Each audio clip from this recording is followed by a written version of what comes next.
So Kelly, what has been your sixth sense moment when it comes to narcissism?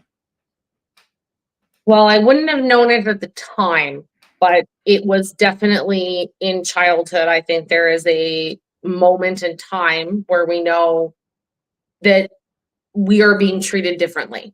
It's that I'm being treated differently and I'm not getting help, and I'm not getting, because we're biologically wired to ask our parents for help. And we don't know why we're not getting that help. And so what ends up happening for this child is that we internalize this. We internalize it and it becomes there has to be something wrong with me.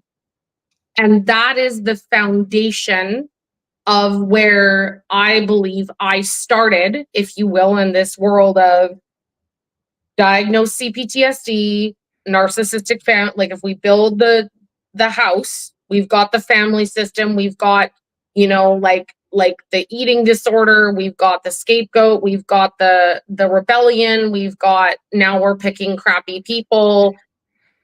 But at its root, it started in a place of internalizing a lack of support and understanding and need from a biologically wired response as a child. Like we are biologically wired to love our parents, and believing that I was faulty or defective as a result. And if you carry that through your whole world view, you're going to have a lot of challenges. Who did you have to be for your parents to love you?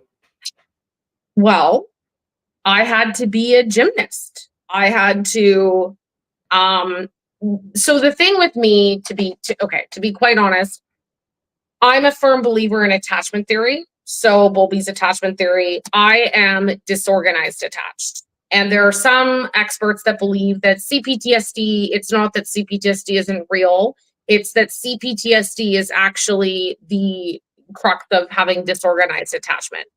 And at the foundation of disorganized attachment is that you have a marriage of both avoidant and anxious attachment. So as a child, you are wired to become highly attuned to other people's needs, wants, feelings.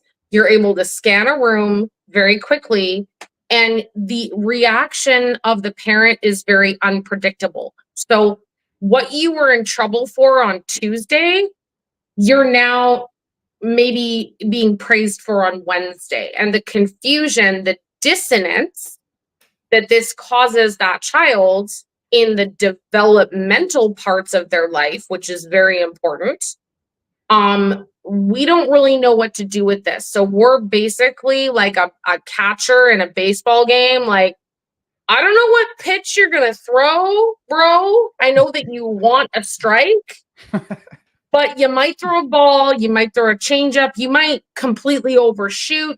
The batter might hit a foul. I got to like get up and like take my mask off and like find the ball. And so this is the essence of how a disorganized child lives in their environment. We don't know what to expect. Right. And that's where the feeling of walking on eggshells comes in, and not knowing what to expect. So you can't get comfortable in the dynamic. And No. in your situation, more of a narcissistic father with an enabler mother with more of a narcissistic grandmother too. Yep. And so as you can see, these things go through the generations and the dynamics. I've mentioned a lot of them on my channel, but it was your mom being the enabler to your dad, but then his mother having a weird kind of relationship with him. And maybe you could talk about that. Yeah. So basically, because, scapegoat kid, I'm like, we noticed the discrepancies. We're like, this is very weird.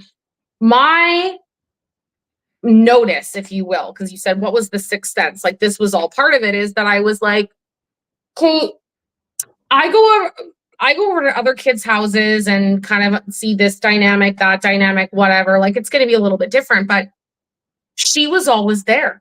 She was always there. She had a key. She showed up unannounced. There was a huge violation of boundaries. And the thing that I noticed was that my parents were not they were not united together in making decisions as the mother and father for their children. It was that they had ideas about things, they had things that they cared about, and because they both came from traumatic backgrounds, they were very certain about some very specific things. One being, they were adamant, we will never use corporal punishment in this family. We are adamantly against it. We don't think it works. And my grandmother disagreed with that choice. And so I was on the receiving end at around 6 or 7 of corporal punishment from her. It was very humiliating. You know, I was friends with this little shithead, if I'm being honest, that was pissing me off and pushing my boundaries. And I poured milk in her fucking hair. That's what I did. And, you know, she did one of these. And then, you know, my grandmother yanked me down the stairs, pulled off all my clothes, started beating the crap out of my butt. And, you know, it was really humiliating. And I remember saying to her, "You're not allowed to do that. I'm going to tell on you." And she looked right at me and she said, "Well, if you say anything to your parents, they won't believe you anyways, and they'll be very disappointed in you." Oh. And so the mind for me was like, okay, well, what is this? Anyways, long story short, I ended up telling my dad. There was an event that, you know, now as an adult, I know it was a trigger. I walked past him and I was making too much noise, and he did one of these and he didn't know I was standing there. And so I got struck, and I had a overreaction to it. And he was like, what's going on here? So I told him, and then, you know, I've never seen this. The only time I've ever seen my dad really stand up for me. And he sent me to my room and he unleashed on her. And the things that she said to him, I will never forget it. She was like, "You're useless. You don't know how to parent. You don't know what you're doing. This is why I need to be around." And so I really started to realize that her intervention in the family and her level of control was grossly inappropriate. And I spoke up about it, which, of course, if you can imagine, got me in even more trouble because I was exposing narcissistic, abusive behavior. And these are people that don't want to be accountable for that behavior. Right. So it got me a ticket to more minimization, more devalue, more gaslighting.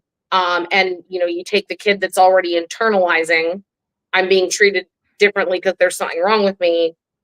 It was a very poor cookie recipe for disaster. Now, let me ask you this. Did your father, did he prioritize his mother and her wants, needs, and thoughts over your mother? Yes. Okay. And that's a big thing, because I can imagine in a parallel universe, maybe your mom coming to someone like us today and saying, "My husband, he puts his mother before our relationship." And I don't know if he was the kind of guy that would turn his romantic partner into his mother or not, or if it was just that, no, his mother was the mother, and that kind of did that whole thing there. But I think it's important to know that that was your dad. Like, your dad was the person that kind of dropped the ball with that, with his lack of boundaries on it. It's like, at the end of the day, it's his family, right? It's his family with you and your mother and your little brother. And it's up to him, though, to put his foot down and say, "Hey, she's my daughter. We're going to parent her how we want to parent her. It is not your responsibility to tell us how we should be parenting our daughter." But I guess he didn't say that. He tried at first, I guess, but it didn't go well. Yeah, like it was the one time I really I actually, because I processed it in the EMDR, like I distinctly remember sitting in my room. I was really scared because I thought I'd done something wrong. And he slammed his hand down on the counter and he said, "I told you we are not hitting these kids." Like, I was adamant about that. "You have crossed the line." Like, he really did try to set a boundary and he was firm in that boundary, but her ability to manipulate him and gaslight him and move into that, "Don't you remember you're only good enough for me if I approve of you. And so right now, I don't approve of you. And one of her go-to lines was, I was a nurse in training and she was an EC. She was an early childhood educator. So she presented herself to a lot of people as the expert, and a lot of people trusted her. She was very communal as a narcissist. So a communal narcissist is one that like serves the community. They do really good deeds. They're very generous. And they show up that way. Like one of my very good friends in the community, Alex Daniel, she's also a therapist. She said she believes that the way that the narcissist shows up in the room, they're either going to come into the room as an overt grandiose or a covert vulnerable.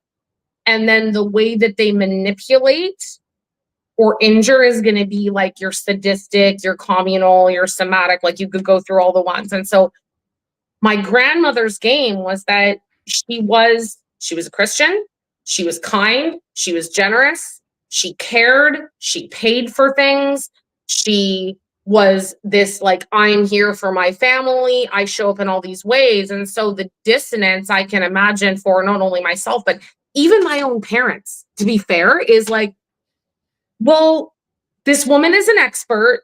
She helps us with so much. Like my mom even used to say, you know, it's because of your grandmother we didn't have to send you to daycare. Do you know how lucky you are that you didn't have to go to daycare?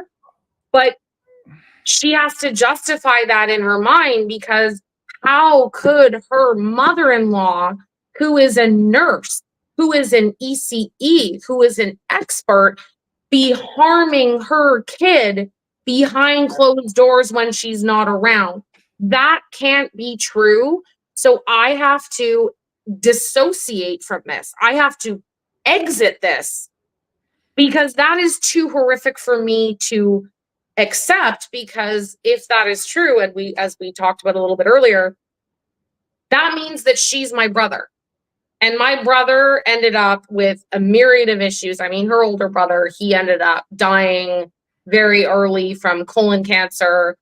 He was alone for the majority of his life.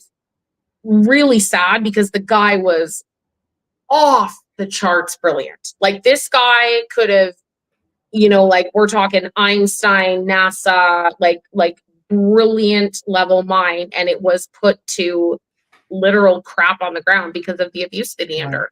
Let me ask you this. So after your father put his foot down about that one thing with his mother, what changed after that? How was your father after that happened? Angry, resentful, more abusive, more dismissive. My theory on it is that he went through a bit of an injury there, like a bit of a narcissistic injury, because he was exposed in this very bizarre way as an inadequate man, an inadequate parent, even though he was trying to set the boundary. But she once again brought him back to, remember, mommy knows best. You can't do anything without me. You are not an individual with needs, wants, feelings, and an identity. You actually need me to survive. And I think that in the same way that I said my brother got parentified and he was like, oh my God, Kelly is the issue. Like, she causes all these problems in the family and I had to be the parent.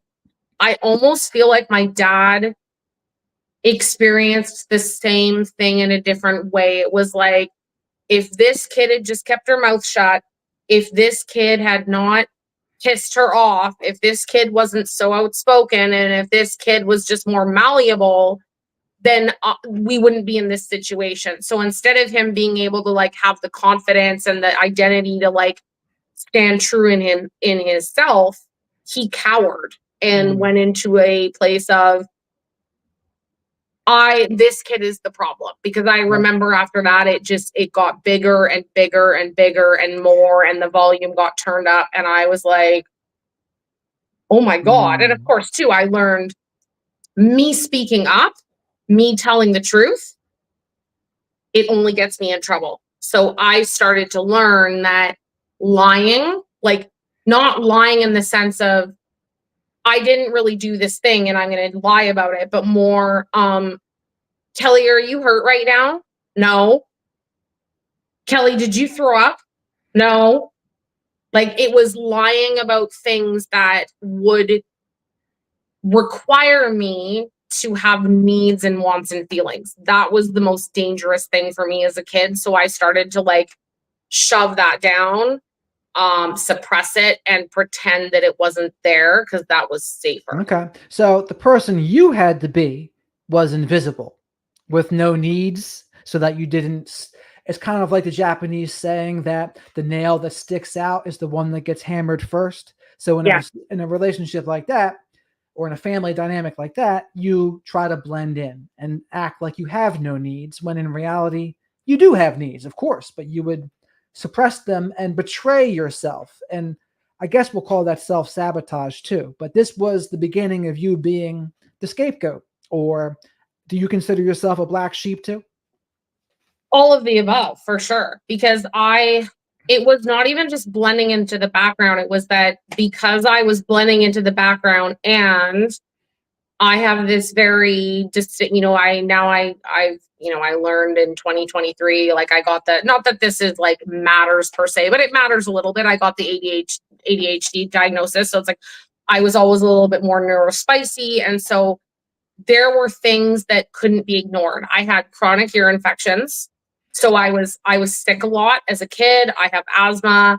There were things that were disruptive in nature. And so I tried to blend in as well as I could, but at the same rate, when you're 7 or 8 years old, you can't. It is an impossibility for you to become independent in the sense of, okay, well, you know what, parents, you're not meeting my needs. I'm just going to like move to Jamaica. Like, you're 8. You are dependent on them financially. You're dependent on them. You're not tall enough to get the Cheerios from the top shelf.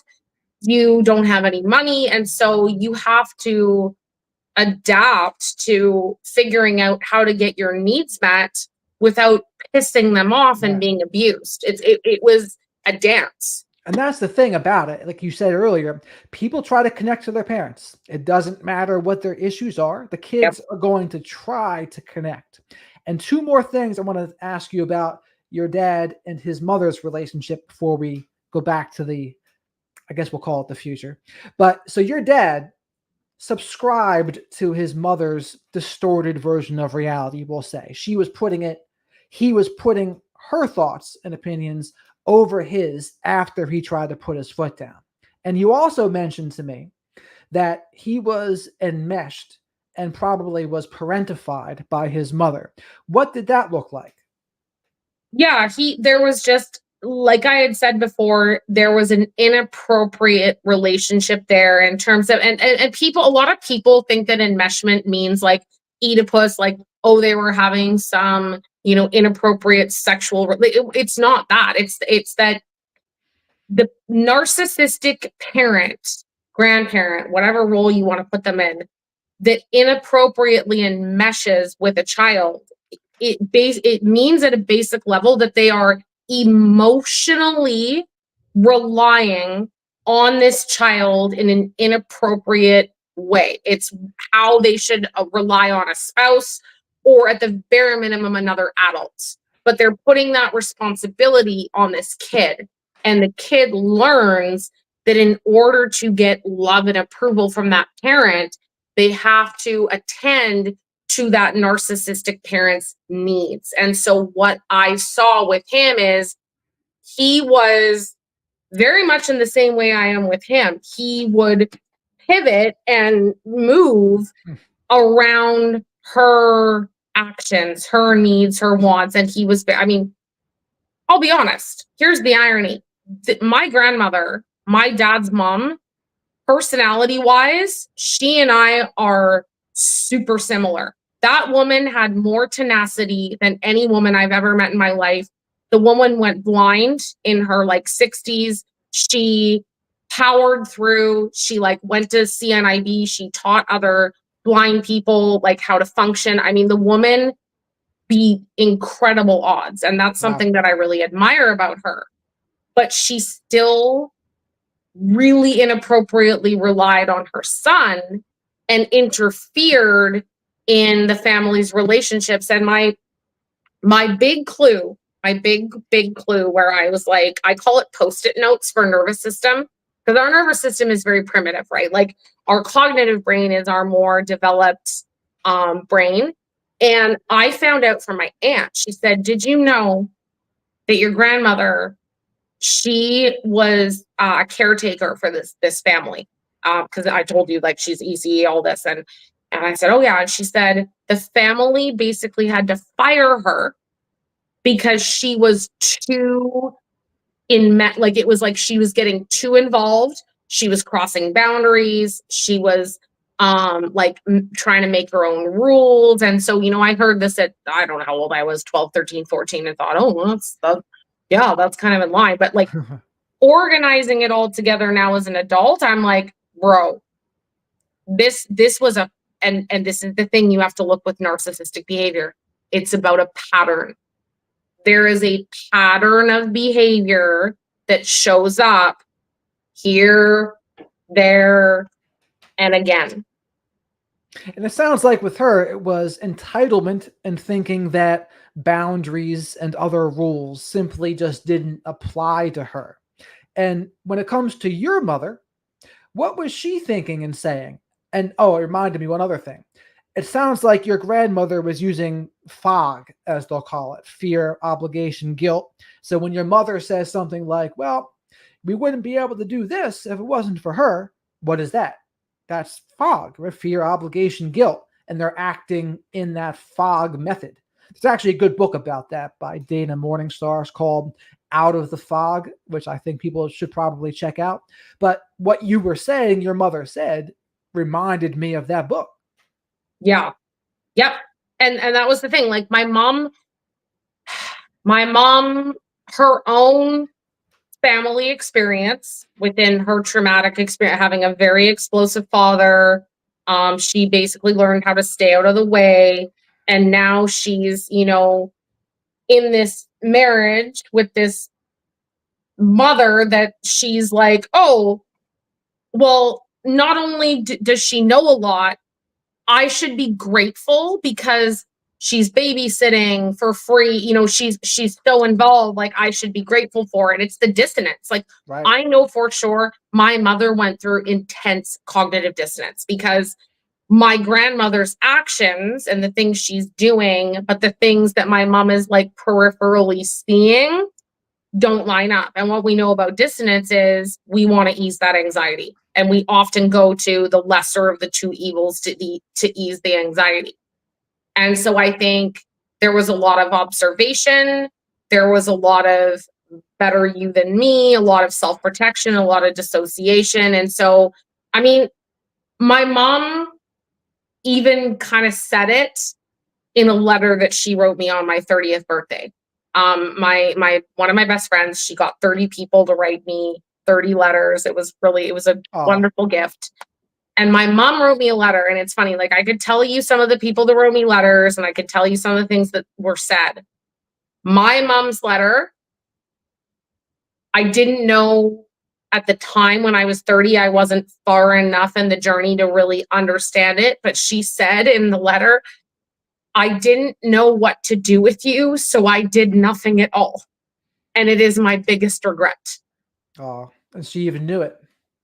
So she said everything without saying a lot. And I think that's kind of her, that has been the theme. And I think it's painful because it doesn't excuse it. You know, it's not like it's like, oh, okay, well, cool story, bro. Like that's fine.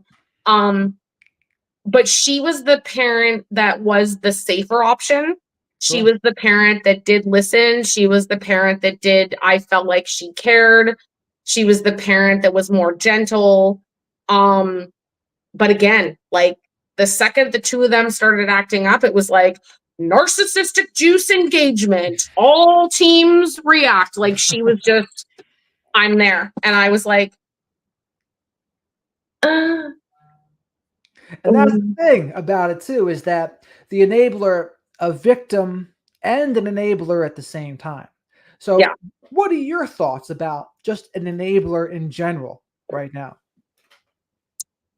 So for me, the enabler, I believe anyway, the enabler is they could have narcissistic tendencies, like that's not necessarily off the chart. Right. I think that you can't truly be a proper enabler if you are an actual narcissist, because an actual narcissist is going to be more concerned about their needs, their wants, their feelings. They're not going to be that responsible for someone else. That's not in their nature. So they become, I don't love this term. Ross Rosenberg is one of the experts I love. He wants to change it to self-love deficiency disorder as opposed to codependency. But there's this codependent thing that happens where they feel like, oh, the trauma bond. It's like the Triforce in Zelda. It's like we're building the Triforce, and like every time the narcissist engages, they're like, I have to go over here. And what that ends up doing is that they are enabling the narcissist in an abuser by proxy way to protect themselves from the abuse and the lack of approval and the things that could happen. It's coercive control in its own way. Sure. But I believe that the enabler is not as pathological. It's got its own pathology, but it's not. The intentions are different and the cause is different. And she was truly codependent because I think you said before your father had some drinking issues going on there too. And that is the official term of codependency. It's when you do those things because of an alcoholic or an addicted spouse. Like that is the real definition of codependency. But overall, like how do you think of your mother now? What is your relationship with her now? Well, it's really interesting because now that my parents are divorced and my mom actually has a new guy, and I'm like so far really big fan of him. Obviously I was like, oh, like, I like him. Does that mean like we overthink these things? Sometimes we've gone through abuse and we have like a lot of the skills and tools. We can kind of read into things too much. But my mom was there for me. I will say she was there for me when I first got diagnosed with CPTSD. My first husband, now ex-husband, I went through a very typical narcissistic discard, if you will. It was basically like married, on the moon, everything was amazing, and then he discarded me for a teenager, and this really triggered my attachment wounds, and I went through a psychiatric emergency. But it was good because I got the CPTSD diagnosis. And my mom it was her like, I need to do the thing that I didn't do when she was a kid. And our relationship like really improved. We were spending more time together. It's the first time in my life she really like went to my dad and said, you know what you and your mother did to her, what we've done to her, it's not fine. It is not fine. She is sick. And you are going to have to take a back seat. Like, you do not get to be the guy that takes up all the air in the room for a while. And we were really, really, really close until I met Peggy. And then when I met Peggy, I was whisked off to the United States of America. I ended up staying there in the pandemic. We got married. It was kind of like he separated me from that developing relationship. And then when I returned to Canada, I remember like within the first few weeks of being in Canada, I was like, wash, rinse, repeat. Like all the same behaviors had returned. Like I had basically left one abusive situation to return to, not as abusive, but more dysfunctional. And I was like, holy shit, my mom, she gaslights me when she doesn't want to, like when she feels threatened. And your mom does, or yes, very much so. That's interesting from an enabler there, because here's the thing about an enabler. Deep down, it depends on how you label it or how you want to interpret it. But there's some cowardly stuff, for lack of a better word, in there where they don't step up and like respect themselves and protect their children. And that does probably create some emotions where maybe you get upset, maybe you get resentful. A more charitable interpretation could be, well, she's in a trauma bond with your dad at the time, and she just doesn't know what she doesn't know. But not necessarily that that's an excuse, but what do you think is the balance of it all there? Oh, that's a good question. I believe with her that it ultimately came down to the trauma bond. And the reason that I say that is because now that they are divorced, she's got a new partner. Last night we had Thanksgiving, you know, like last night was a big deal because this was the first dinner we had with my mom and her new partner, his family, and the rest of the other. Like it was like a big dynamic shift.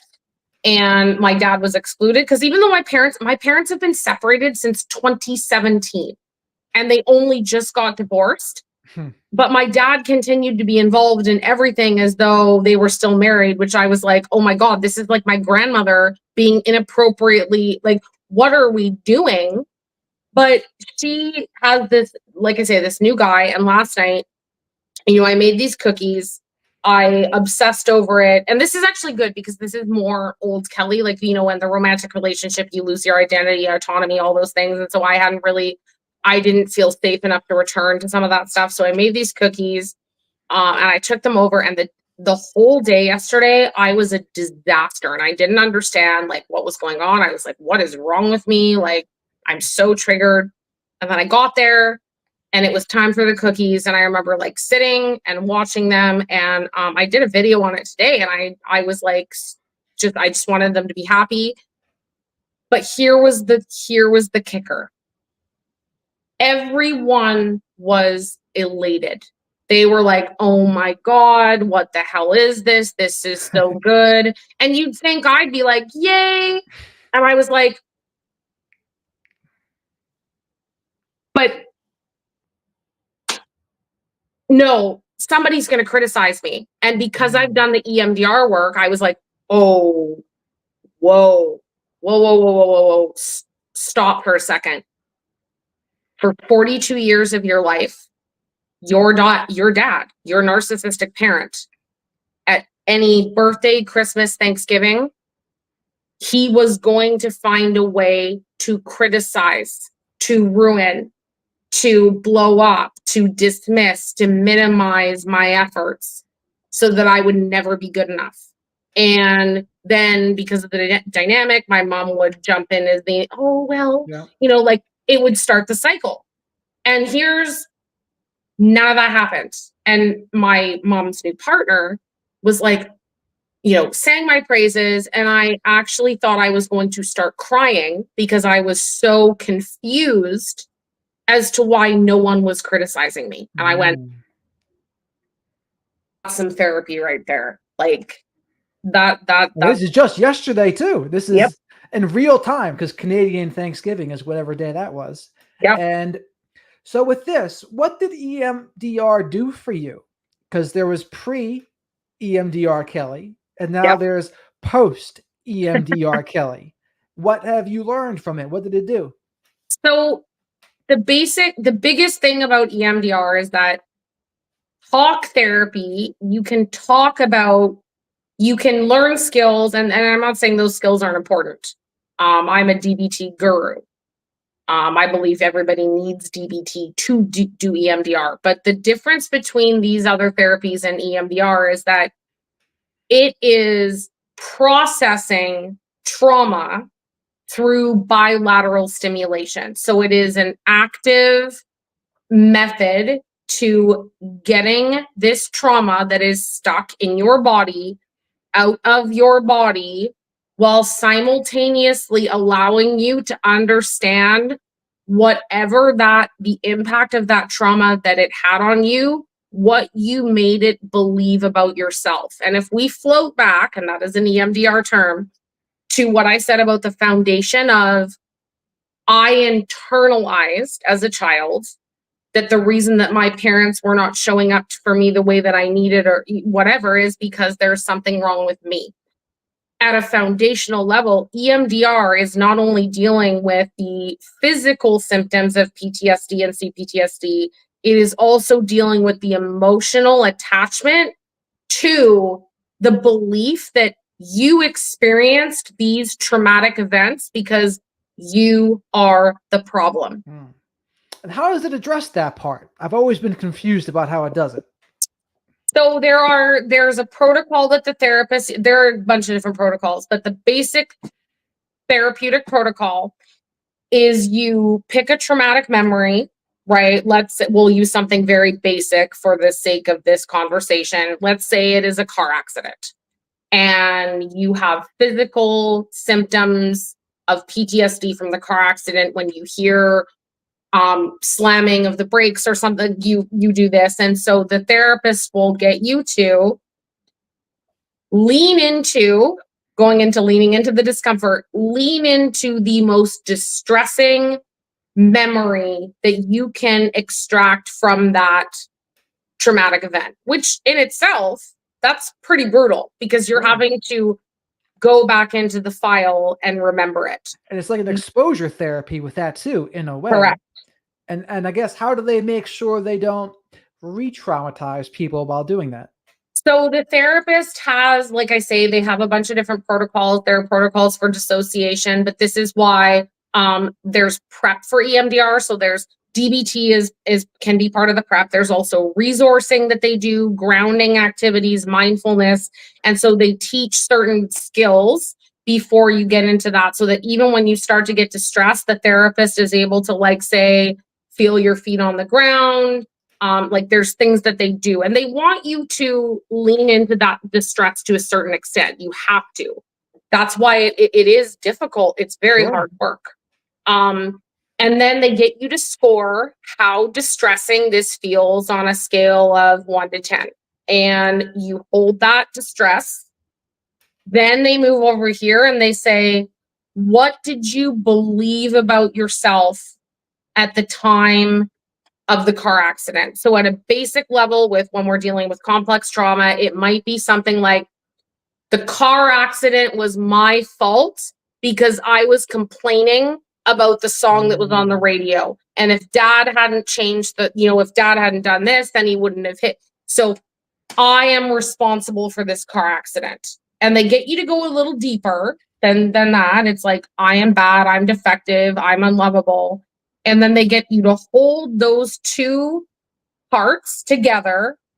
And then they go into the bilateral stimulation. And the idea is that it accesses the use. So for me, I do the butterfly tapping. I can't do the eye movement is traditional, but it's the back and forth movement between the right and left brain that allows your stress tolerance to lower just a little. And then you access the files that were inappropriately stored in that trauma. They're not in a long-term memory storage. They're stuck. So you access them through this left and right brain, and you start processing. And you start processing the physical, the emotional, the mental that you couldn't at the time. And the therapist will go through. It's like, tap, tap, tap, tap, tap, stop. What did you get? And then he or she will extract their skill to understand what to ask you next. And then they tap, tap, tap, tap, tap. And the idea is, we want to get the distress to a 1, and we want to, or a 0. Most complex trauma survivors are never going to go to a 0. It just won't happen. So you want to have minimal distress. And then once we get there, we're going to do the reinstallation. So the reinstallation is, what would you want to have happened differently? And then you install this file to replace I was in a car accident, dad did the radio, it's all my fault, I am a piece of crap, it's, this happened because of me. And then we turn it around to say, this was an accident. Accidents happen. It is not my responsibility, wherever you go with it. And then you're basically marrying the files together in a new file that gets stored in long-term memory, where instead of you recalling this car accident as a thing, you go, I don't like remembering that, but it doesn't have the same pull on me. It doesn't have the same effect. And I know that it wasn't my fault. That's the power of this therapy. I think that's a great explanation there. I think hopefully people hear that and listen to that, because I haven't heard it put like that before, but that was a great explanation. And how close to EFT, like emotional freedom, training or tapping. How close to that is EMDR? Do you know?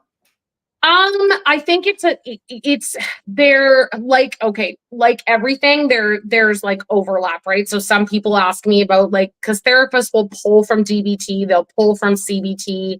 Now a lot of them are pulling from like internal family systems. And so there are components of overlap. Some people will ask about like brain rewiring and it's leaving my brain right now, but it's like electric shock therapy. Right. Like a lot of people will say, well, why this and not that? And I always say, well, you have to remember a lot of trauma survivors have black and white thinking. And so there is no one size fits all. There's an area of gray, and we need to try things out with different approaches to figure out what approach works for us. It's why not everyone's going to run a marathon. Not everyone's going to be a heavy weightlifter. Not everyone is going to be a rower. But it's finding your niche and what works for your wiring. Right. And because I've done EFT and I've done CBT, but I've not done EMDR. But the other thing I wanted to ask you about, when you were doing EMDR, what was your thinking about your role as the scapegoat? What did you think about what your thoughts were? What did you blame yourself about certain things? How did it feel? But what was it like for you being the scapegoat?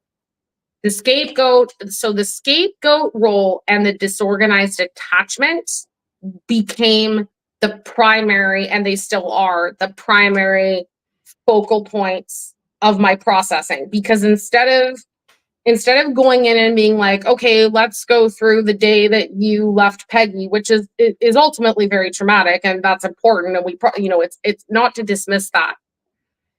But now we're realizing that the attachment piece at its foundation, which is the avoidant anxiety, like paralyzed, oh my God, I don't know where to move.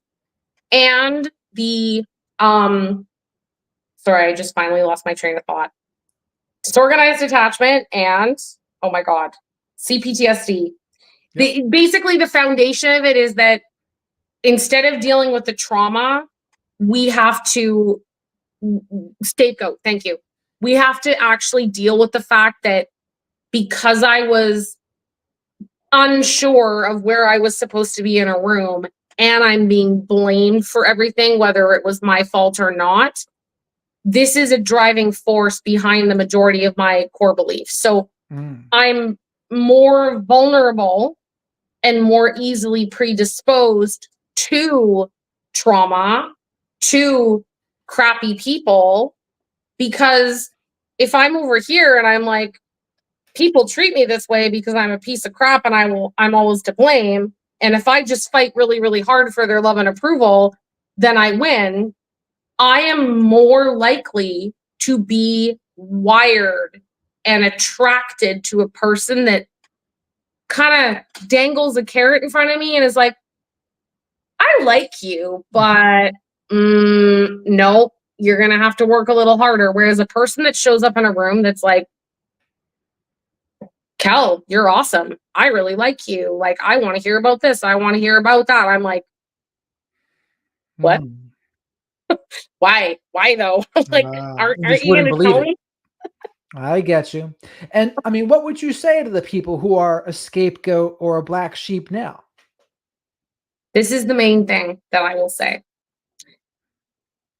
The scapegoat needs to shift the focus. Instead of focusing on everything that's wrong with you, start thinking about what's right with you. Because the focus your entire life has been what is wrong with you, what is not good enough, what you need to change, what you need to do better. The entire emphasis came off of what you do well, and I'll tell you why.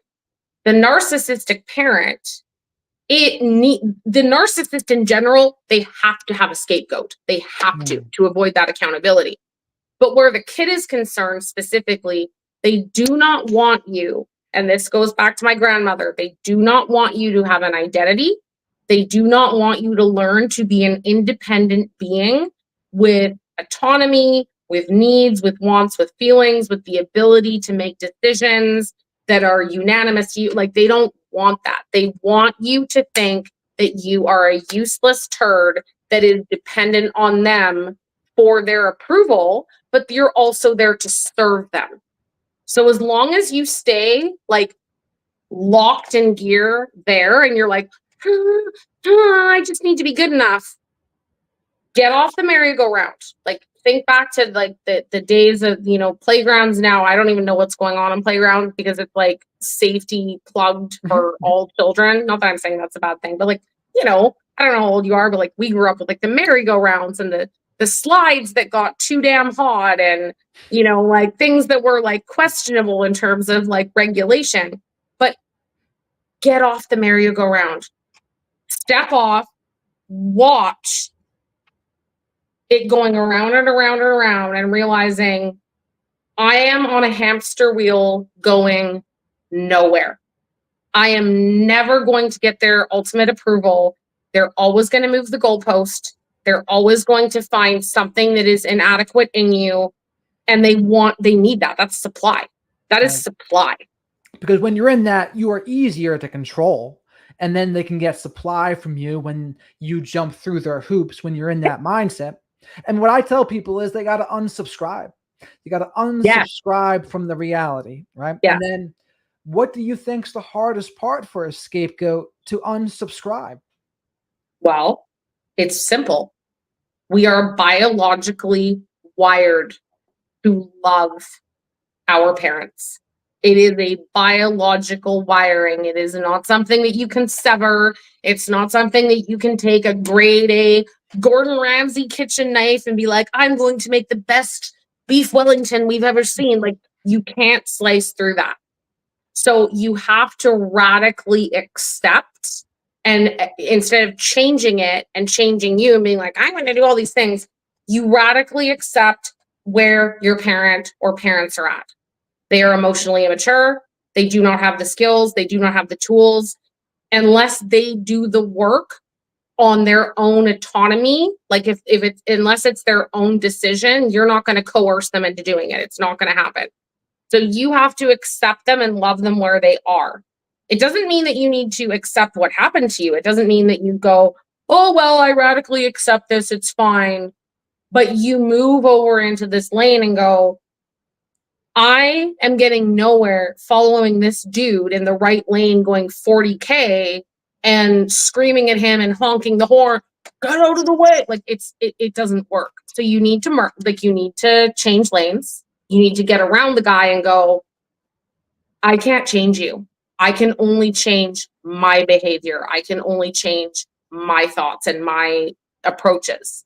And as soon as we learn that part, we step into our power, because it's not about hating them. It's not about villainizing them. It's not about, because that's not going to work for you. I'm sorry if you like, I don't think anyways in my empathy, if I tried to hate my dad or hate my mom or hate my grandmother, it actually causes me more anxiety because they already treated me so poorly and they claim to love me. So what does that say about me? Like, it screws with my head. So I go, they couldn't meet me where I needed.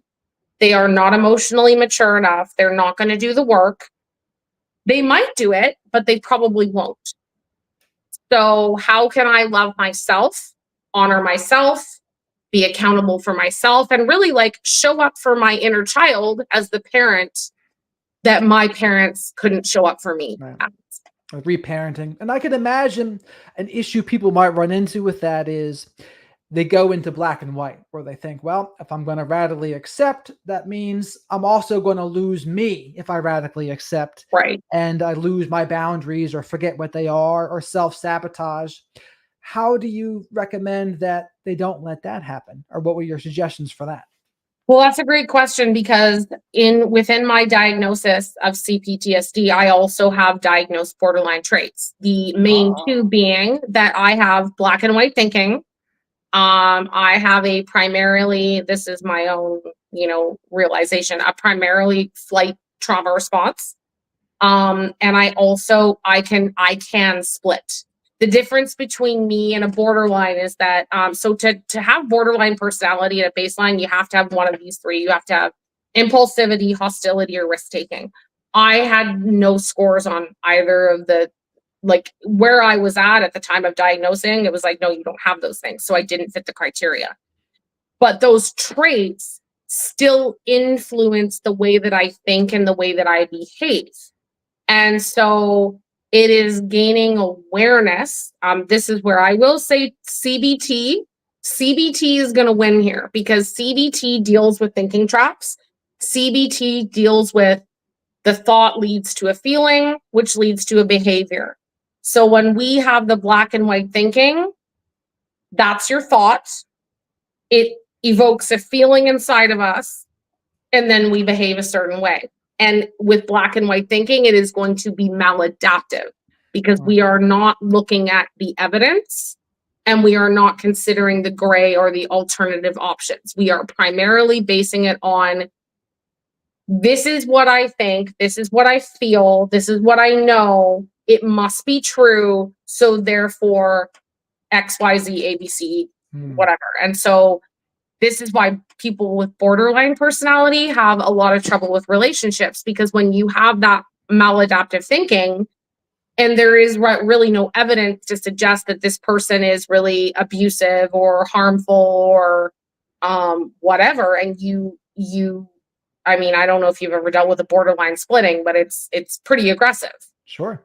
So because they do have empathy, once the split is done and they realize what's happened, the shame is unbearable. So using CBT to understand how this can happen, and then like kind of fast forwarding to this, let's fast forward to the long-term consequences, which is hard to do when you're triggered.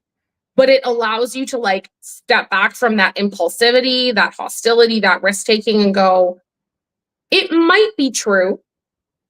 It might be true. But is there evidence to suggest that it's true? And what will happen if I engage in the black and white thinking? I could screw up this relationship with this person. I mean, the big thing with borderlines, because I've had some borderline traits, I probably fit the criteria for that years ago, but it was the fear of abandonment plus the push-pull, like the fear of being smothered and engulfed, and then the fear of abandonment. So it's like, come here, go away, come here, go away. And the big thing, what's that? That's disorganized. Yeah, and that's what I was thinking earlier when you described that as disorganized. I would almost call it also fearful avoidant. I don't know if that's considered the same thing. It is. Okay, I thought so. But it was, people do that. And when you're dating like a full-blown borderline, I asked a borderline friend of mine this question today. And I asked her, would you agree with the statement that when you're dating a full-blown borderline, you have to be perfect, it seems, because if you're not, then they're going to split.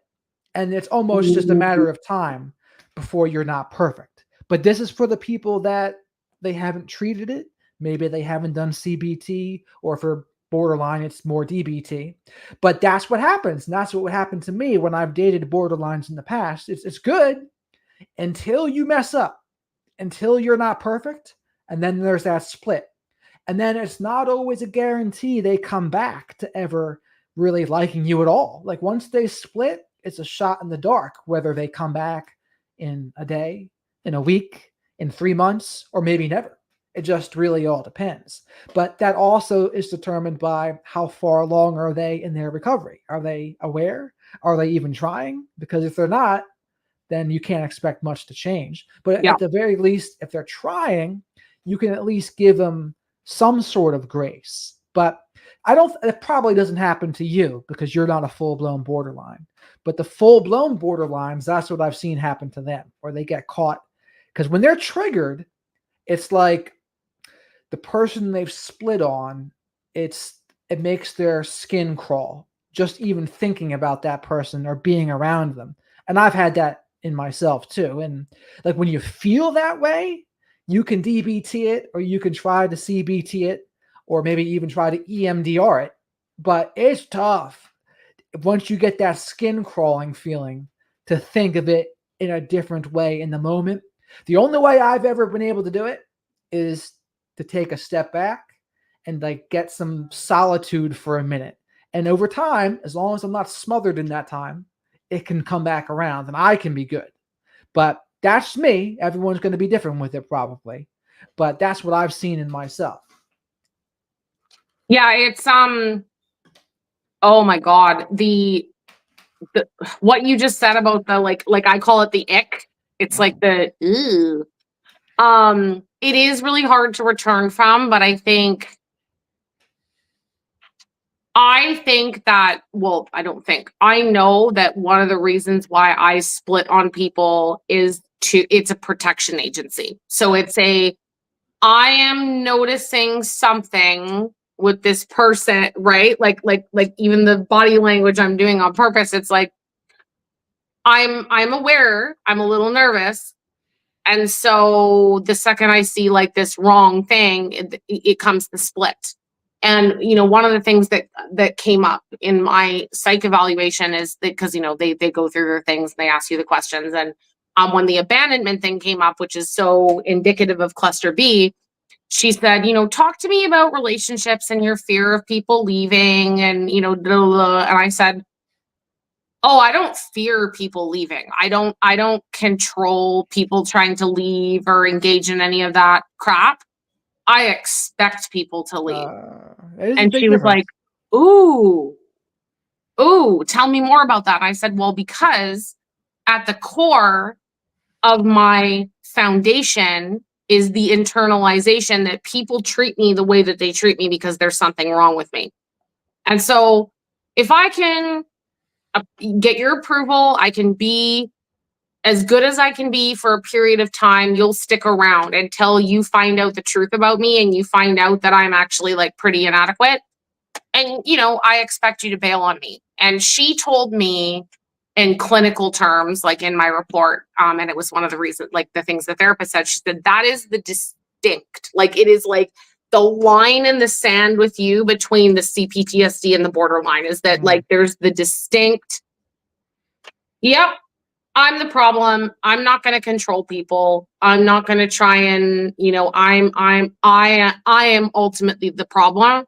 Whereas true borderlines cling on for dear life. Like it's like cling wrap to, a plate, whatever. And like you say, when they split and they've decided you're all bad, the object permanence thing, there's no recovering from it. That's the lack of object constancy, right? And that's where it's the same thing pretty much. And so, but that's what happens to them. And I was also thinking as you were saying that, so that guy Peggy was his name. Peggy is that's his alias nickname. Yeah. Okay. So, and would he act in the same ways as your father, I imagine? Oh, yes. So basically what I was able to determine is that Peggy was, his love bombing deception was brilliant because he was essentially able to show up in the triangle of my grandmother, father, mother, within the scope of the attachment wounds within the three of them, the needs that they did not provide for me in my childhood. He figured out exactly what those pressure points, those pain points were, and reeled in very specifically on those three. And click. Oh yeah, like skilled psychopathic level deception. And basically showed up as the hero that I never had. Because a huge part of my story, and it's kind of crazy because we're kind of coming up on the anniversary, is that I went through a very serious essay here in Canada. The guy was actually arrested. It was a big thing. And because of my history of minimization and dismissal and not being believed, it kind of went down, and I was like walking down the mountain and I was hysterical, and I was talking to a friend and I was like, no, I'm going to pretend it never happened. Like, that's just the safer thing to do. Like, I probably have this wrong. And when she, got me in the car and he was calling me on repeat, and I said, I think he's going to freak out. And she said, listen to me, pick up the phone, it's going to be brutal. Tell him the truth, but how he responds, you're going to have your answer about this guy. Cause you guys are kind of at a crossroad. Like, are you going to continue and probably get married or like whatever? So I picked up the phone. I told him, long pause. He was really quiet, really calm. And then he said, what do you want to do? And I said, well, I don't want to do anything. I just want to, I kind of just like, this is my best friend's boyfriend. Like, we can't. And he said, no, you know what? You've told me about the things that have happened to you. We're doing this differently this time. This is not being dismissed. This is not being ignored. We're dealing with this. And I am going to walk you through every step of this entire thing. And so he called my mom. He was he did all this. Hero. Oh my Lord. The So you know what he hero. did though? He provided you what Teal Swan would say as masculine containment, where he anticipated your needs and he took the initiative to do all of that, which is that's a lot of what women want a man to do in a romantic relationship. So he took the initiative, provided you some masculine safe containment, but then only to pull out the rug later. Oh yeah. As soon as after the guy was arrested, like he got arrested, there was like, it was like a no contest. It was basically like the evidence is, it's undeniable. Like, we don't even question this. Like, we'll have to go to trial, but this guy is going to go to jail. And so because in Canada, I mean, US too, but Canada pandemic, there was a very long wait for the trial. He was released. There were a lot of safety concerns because of my involvement in healthcare and his involvement in healthcare. And so there was a lot of worry. And so then it came up, the conversation of maybe we need to get me out of the country so that we can ensure my safety, especially given like the border's closed. He can't come up here. I can fly to the USA, but I can't, like, we can't go back and forth. And so my mom was really concerned about some of the pieces. And I said, like, what are you concerned about? She goes, I feel like you just recovered from what happened with your ex. And like, we just got our girl back. And so I was like, well, and so she said, do you give me permission to talk to him? And I was like, yeah, like at this point, I'm like, I trust my mom. She's showing up. She's like doing the things that she didn't do. And so she had this conversation with him. At the time, I would have thought nothing of it. Well, my mother gave him the ticket. It was like Willy Wonka's golden ticket to the chocolate factory of, when I move into the devalue and eventually the discard, this is exactly where I'm going to go. Because she got on the phone with him and said, listen to me. My concern right now is Kelly went through significant SA when she was a teenager. This was kind of also the precipice of the scapegoat. Screw everybody. I'm just going to become the problem, because there was a boy that was very inappropriate with me for a number of years. And I threw a boy down the stairs at school because he wanted to see my bra size. And I threw him down the stairs. I got really angry. I got in trouble. And then when the counselor was like, what's going on? I said, I am so sick and tired of boys touching me without my permission. And she was like, hold up. What is this? So it kind of came out that I'd been, So my mom told him, she told the truth about that. The boy's father was the superintendent of the school. He had power. He turned this into a community joke. She was dismissed. She was minimized. She was doing well in school. She was popular. She was well liked. And this all came out and it ruined her life. Like, people were putting notes in my locker that said, like, you're a whore, you're a liar, you just want attention. And so my mom said to him, I support Kelly, but I am terrified that if he does not get convicted or someone doesn't believe her, it will be the end of her. Like, do you understand how important this is? And he was like, oh, I Oh. understand how important this is. I will take care of her. She And gave it him was the keys to the vulnerability castle. and you can only imagine down the line when the devalue started, he was like, I don't believe you. I have questions. I saved you from a rapist. Like he started making me work really, really, really, really, really, really hard for his approval because I was like, but you believed me and I came here and we got married Mm. and oh my God, like the dissonance. So it was the damage was incredible because not only did he do that and the devalue, this man, this psychopathic man, he actually ended up getting the trial dismissed because he meddled in the trial, contacted the defendant's attorney and said, listen, she left me. She's flying all over. She's here, she's there in the United States, and she's lying. She's lying about domestic violence. And so because I know she's lying about that, I know she's lying about this. And so I wasn't allowed to video testify. So they shut the trial down. And my attorney she phoned me after it was all done. And she said, I have never phoned any victim to have this conversation. But she said, in Canada, even if that was all true, she said, even if you went to the States, you screwed around, you lied, like it doesn't matter. The evidence for this case is what matters. And so the evidence was undeniable. It shouldn't matter. The evidence is the evidence. But she said, your husband, because at the time we were still married, she said, he is terrifying. We have never seen anyone like him in our career. He is so calculated. He is much so more psychopathic. Yeah, that's the difference between psychopath and narcissist. The psychopaths much more cold and calculated, and they're not as emotional. So the narcissists let their emotions get the best of them a lot of times, their sensitivity to criticism or their need for admiration, that kind of thing. So in a way, it can make them easier to spot.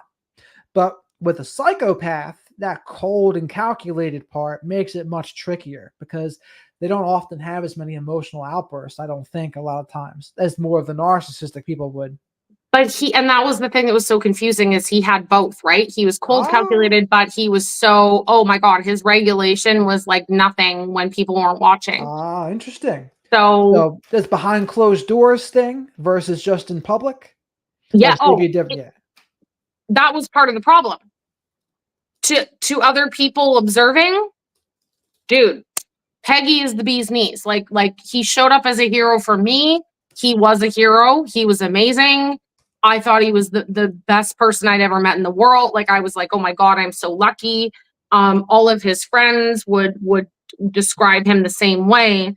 And then over time, it was a very, very slow, steady devalue. Very insidious in nature, very confusing, very cyclical, but it would always go, he would always figure out a way to tap it back to my inadequacy. So it would be like, I treated you this way because you have a tendency to do this and you're not being accountable for it. And then I would go, oh no. And then I'd be distracted and I'd be like straightening the bed and doing this. And like, what do I have to cook him for dinner to make him happy? You're poking your CPTSD button. And that's the other thing about it too, is that when you're in any kind of toxic environment or with a toxic person, they're going to use all of your vulnerabilities and weaknesses against you. So you can't, for people who think they might be in an environment like this now, it's like, don't share anything. And it's what Kelly's mom did. That's the last thing you would ever want to have happen with someone like that, is when you tell them like all of the vulnerabilities like that, because they love that. They love the power that they can use that over you in the future. And it just puts you into a terrible spot. Like, it's not good. Oh yeah, no. And he ate it up. Like he was just so convincing and so calculated. And so of course, over time, because I was there in the pandemic, I'm an immigrant. I can't, I can't go anywhere. I can't do anything. I can't work. So I'm really like at his beck and call. So I had so much time to just literally sit there and observe him and listen and watch. And so I call it nervous system post-it notes. So my limbic system is attuned inappropriately to overreaction to perceived threat, as it would be.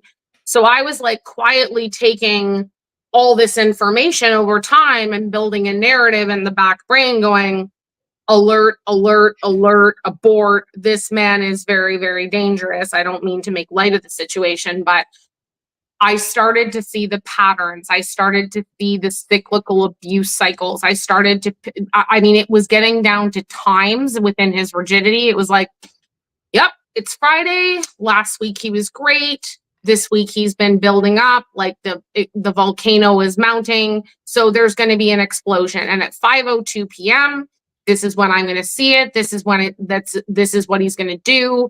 And the couple of people that I was allowed to converse with on a regular basis that he didn't feel threatened by, they even said, you know, like we're fast forwarding 3 years later, they're like, you started to have it down to times and seconds. It was a pattern. It was, yeah, it's the rigidity within their pathology. They're like, I have to do things in this order and I can't change it. And yeah. Right. And the thing that you reminded me of there too, when someone mistreats you and then says, I mistreated you for this reason, that is what's going on, right? They're mistreating you and then making an excuse about why they mistreated you. And I guess the tricky part would be maybe there can be a point sometimes with something that you did wrong. And that's not to say like it's your fault that happened. It doesn't excuse it, but just people need to know that's the dynamic. If they're going to mistreat you and then blame you and say it was because of you, that's a toxic thing to do. That if you ever hear that, that's something to put a sticky note on and say, no, there is no excuse for mistreatment, regardless of what I did. And for him to say it like that, even too, I mean, it's obnoxious. But you also made me think of this. What is charging the mask? So charging the mask was a term that I came up with. I actually put it in a Peggy skit, if you will, that basically because they wear this mask, they put this mask, the grandiose, entitled sense of self. It's what protects them. It's not who they really are. It's to hide all the core shame, blah, blah, blah. And I believe that because he and most narcissists know, depending on what avenue we're going on, they know that they cannot show that version of themselves to the people that they need in their corner for that like ongoing supply. So that's the thing, like supply can change, but the narrative of people that they have to keep up the story with, they're going to stay there. So they have to keep that mask charged, up to date. The battery can't die. They're going to wear the battery down really, really, really, really, really fast, having to put on that mask in front of people. Imagine it with a phone with like every app under the sun is open. Your phone is overheating. For a narcissist, that's what's happening because they can't lean into the dysregulation. They're very, very, very, very dysregulated people. They cannot sit in their pain. They cannot, that's why they need you. They need you to regulate. So they can't do that around other people watching. The battery drains out, and then the second they're home and the door is closed, they don't even, they don't know where the plug is. They can't just go plug in the mask. They literally explode in the way that you could imagine somebody that the phone is like, oh my God, my phone is blowing up and it's not working and I don't understand what it's doing. That's what they go into. So they have to like scream at you, go through their dysregulation, slowly close the apps out of the phone. And then once you have given them what they need, which is the responsibility for the regulation of their emotions, the accountability that they can't take for their own garbage, now they're ready to go plug the mask in and recharge it for the next day. I thought Your that was battery. a good analogy there, because I've never heard that one before. It's been a while since someone's told me something like that I haven't heard, but you did. And here's another one. What would your recommendations be for people if they're thinking about going no contact? What do you say to people is, okay, this is a person you should probably go no contact with, versus, nah, this is the person you can maybe go low contact with, or maybe least amount of contact necessary. But what are your guidelines for that? So I have yet to stitch this video, but there is a video that was done by Cyber Viking. He is a content creator on TikTok who beautifully explained the reason, and it's profound. Like, it's not 101. It's like a little bit more of an advanced course as to why you actually have to go no contact if you're able, because they will always suck you back into that vortex of the making you responsible for their needs, wants, feelings. And so the low contact in a perfect world means that you're still around, but you're just more disengaged. But what I'm starting to learn in my own journey is that even in low contact, even with all of the skills that I've learned and all the understandings that I've talked about here tonight, I am in a little way, if you really look at it, I am still taking responsibility for their inability to understand the impact they are having on me.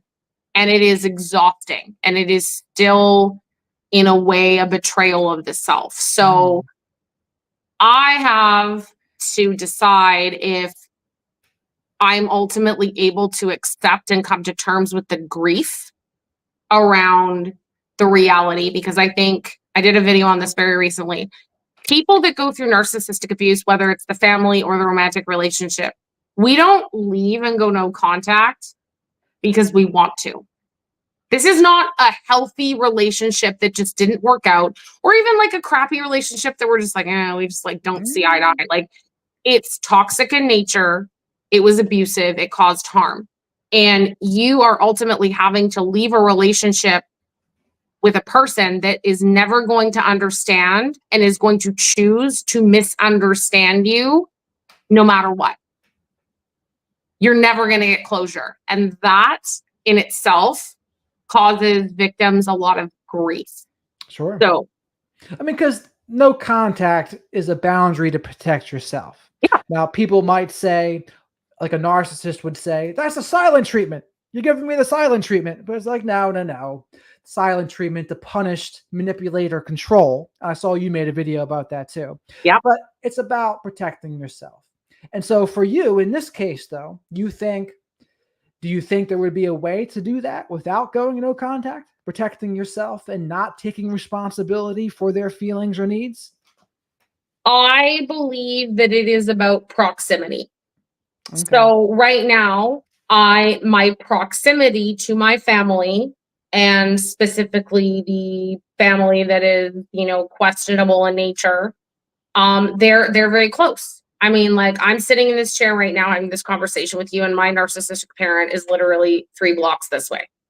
So the thing about proximity is that when you are not in the same place as them, example, I was just over on the mainland, and this is when I came to a realization about the proximity. Because if your parent comes to you and they say, I need this, I want this, you, as the kid that's been in this family with all your wiring, even when you set the boundaries, it's like there's always the reaction, and then you're like, oh my God, it's just easier to do what they want, because if I don't, it's going to lead to this and da da da. If you are not in their proximity, you don't even have to walk through the turmoil of that conversation. You can literally say, bro, I'm really sorry I can't help you. I don't live in the same place as you. I can't pick up your peaches. I can't pay this bill for you. I can't, sort these things out for you, not because I don't want to. It's just an impossibility. And so the proximity in itself is removing some of the responsibility for the victim right out of the gate. Because again, we are wired to love our parents, and we are trauma bonded with narcissistic people that we have been in relationships with. And the trauma bond is, as it's been proven, it's as addictive as heroin. So you can recover from heroin addiction. You can go through the phases, you can go through the things, but any addict will tell you their desire, their want to go back to the drug just one more time is intense. It never leaves them. They know the joy that they felt on the drug. They also understand the consequence of it. But the trauma bond with the narcissist is similar to that desire to the heroin. I know the harm this is going to cause. I know the turmoil that I went through, but I know how goddamn good it made me feel. But if the proximity of the drug is removed, it helps that I don't want to do it and it's not near me. You put it right in front of the person. Ooh. Right. Because even some less severe narcissists, what I've seen people do, there are people that know all about narcissism. They understand their CPTSD, but they'll try, since they think, okay, I understand it now. I understand what's going on. So I don't have to go no contact because I know what's going on and I understand them. Or then they'll maybe do the radical acceptance thing with it and say, I accept them. I know they're going to be this narcissistically disordered way. But you know what happens pretty much every time is, especially for the severe ones, it just drives them insane. It drives them insane, and it puts them in these positions where they have to disrespect themselves eventually. Yep. And it's a make or break. And I've seen this happen to a lot of people. I don't tell anyone they're doing it the right or wrong way. I say, hey, you got to do what you got to do. If you think you can deal with it, go ahead and deal with it. Just be honest with yourself. And even with the lower end versions, the narcissistic people that aren't as severe, even that can still drive you a little bit insane, because they can have their good days. They can have maybe good weeks, but eventually that little disordered cycle is just going to pop back up, and they're going to find the things to pick at or accuse you of or make you responsible for their feelings, wants, and needs. And it's just an unavoidable cycle if you're dealing with them. And let's face it, most of them, they're not getting help. They're not taking accountability and trying to get better, like 99 times out of 100.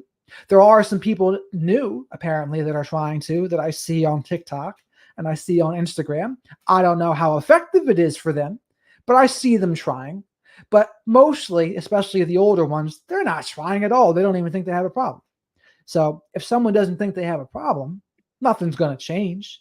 And it's like my rules for helping people, right? You can't help anybody that doesn't want to help themselves. And then if they do even want to help themselves, are you going to put in more effort than them? Because you shouldn't be doing that either. Like, the very most you should do is match their effort. And then the last part is helping them hurting you, or do you have to disrespect yourself to help them? Like, those are the guidelines for helping others. And a lot of the people that were the scapegoat, or maybe even the black sheep, or who has CPTSD, they would probably be served well by that little checklist there, because they probably get themselves in trouble with it all the time. But yeah, for you, it's really up to you, is what I would say. You know yourself and you know your boundaries, but it might be a point where you need to do that, and maybe not. I don't know. Well, you so beautifully pointed it out. It's like, one of the things that I started to realize very, like, literally last night, but also building up, right, was I was like, oh yeah, I'm learning all about it, and I know that it's me, or it's not me, it's them, and I'm like changing my behavior, and I've like learned, I'm doing like gray rock and jade and all this, and it's like, dude, you're putting in a lot of work for a person that's doing diddly squat. Mm-hmm. Like, like, it's not our responsibility, but it's another layer to have a person at least be like, hey, I have a problem, and I know there's a problem, and I probably need a little bit of help. Like, it's still not it, but that's like engagement level 1 of like, okay, at least you're acknowledging there's an issue. Whereas when you're dealing with a person that's like, my shit don't stink, like I'm perfect, you know, like you are, again, as I said earlier, you are on a merry-go-round in a playground complaining that you're dizzy. You're like, I'm dizzy, I have vertigo. And it's like, I would imagine that you do, because you are on a ride going around and around and around in circles with no destination. There's no end point, there's no there's nothing. So you are, unfortunately, as hard as it is when a merry-go-round's going in and around in circles, or the gravitron or whatever, you're going to have to make the choice to say, I, in my autonomy, am choosing to get off this ride. Maybe I'm not ready to leave the playground. Maybe I need to try out the slide or the swings. I need to like remove the proximity to the merry-go-round to see if I like, if this playground like is even safe for me. But I think a lot of victims, as soon as they get off the merry-go-round, they're going to go, there is no safe ride. There's no safe apparatus in this playground. As much as I love this playground, it is familiar. There is nostalgia. It's where I grew up. It's my childhood. It's things I care about. I have to leave. And that's, I mean, if you think about that as a child of the 80s and 90s and thinking about the heartbreak of leaving that playground behind as a kid for the last time, being like, I ain't playing on that anymore. There's grief there. Absolutely. I mean, There's people can even miss their abusers. They miss their abusers. They miss people that mistreat them. I mean, it's part of the trauma bond, right? A connection with someone that's mistreating you. And I bet you it's even harder for women that they have more of that. They want to maybe caretake and really help. So I could imagine that's something that maybe it's even harder for women to deal with than men sometimes, especially when it comes to family. So it's just another layer of that whole dynamic. My therapist, this is so funny you brought this up. My therapist, when I saw her on Thursday, she's a little bit older than me. I'm 42. And she said, so one of the things that's going to happen to you over time, simultaneously as you continue your work, is the I don't give up philosophy, because estrogen is actually the caretaking hormone. It is the hormone that women release that allows us to have that desire to take care of people. But biologically speaking, a biological woman is going to slow down that estrogen production over the course of her life. And she said, I think that there's a correlation between the estrogen slowing down, therapy, and you starting to say, yeah, you know what? My I don't care meter is like going up. And it's something that I'm noticing is that I get, you know, I've been through a lot, but that's obvious, but I get more tired now than I used to. I want to help people. I love helping people. Like, it's why I have a platform. I don't get a cent or a dime from TikTok, you know, the Creator Fund in Canada, and I do it because I care about helping people. But dealing Canada. with people, yeah, I know Canada dropping the ball. I know, but at the end of the day, it's like, why am I giving energy to people that are making me work so hard for their approval, when it's like, I go back to the question, and it's, you know, you don't want to become narcissistic. You want to be like, I'm perfect. But it's, instead of being so goddamn focused on what's wrong with you, like, yes, we want to look at what can we change? What can we do better? Like, set goals, set intentions. But scapegoated, complex trauma people are so, we gravitate towards that instead of going over here and going, you know what? What do I do well? What are my skills? What do I care about? What is my purpose in the world? What are the things that give me energy? Who are the people that I feel, you know, energized around? I feel better around. Like, let's like move the energy over here, while still focusing on growth and being accountable, but removing that responsibility from oh, I don't impress Jared enough. Even though I tried so hard, I guess I have to like send him a book and send him flowers and send him a cake and do all this stuff. Uh, that's what a lot of us do is we Right. believe we have to do that just for you to like us. And that's where they say if someone doesn't see your worth or value your worth right away, it's not a challenge to try to prove it. And like that's like the earning of the love thing that you had to do with your parents. I guess narcissistic parents Yep. do. They make the kids earn the love. And the Yep. other thing you have me thinking of here too, just in regard to unsubscribing from the distorted reality, it's Yeah. the people who are subscribed, they wind up going down the wrong path. And they'll start asking things like, what if the narcissist says this? What if the narcissist does that? Or what if they hoover? What if they do this? What if they do that? And it's like you're playing the wrong game and you're going down the wrong direction to even think those things. It's like you got to do what's best for you, regardless of what they think, regardless of what they say, regardless of what they do. And it is, to me, it is that simple. And people try to overcomplicate it sometimes, but it's like you can't go off that rocker. And so, even for you, as I'm listening to you talk about it, it's like the people that are draining you, that is certainly something to pay attention to. And then it's, well, is it my own doing that they're draining me? Is there something Yep. that I can do to improve it?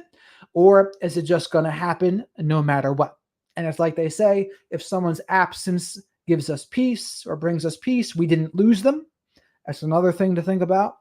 But it just depends because every situation will be a little bit different. And I guess for me, what I would ask you is, and this is something I would say to women too, the people that have that estrogen thing where they really want to take care of others and like help them out, you got to be really careful that that's not used against you.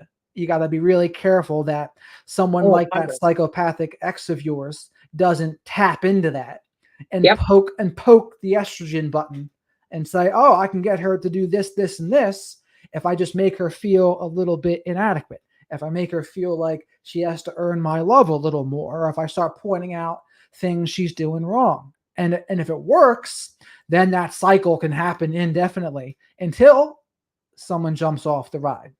And Yep. someone's got to jump off the ride because that merry-go-round's not going to stop. And it doesn't get anywhere either. It just No. spins in the same place. No growth. There's no growth in spinning in the same place.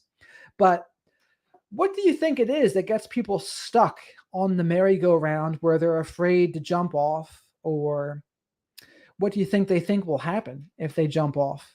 Oh, you know what? The simple yet complex answer is this: discomfort. We as a society do not like leaning into discomfort. And I will tell you how I know that this is 100% true.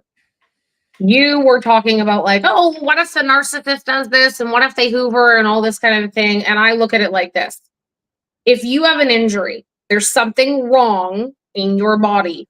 If you're dealing with an abusive relationship, there is something wrong. There is a parallel here.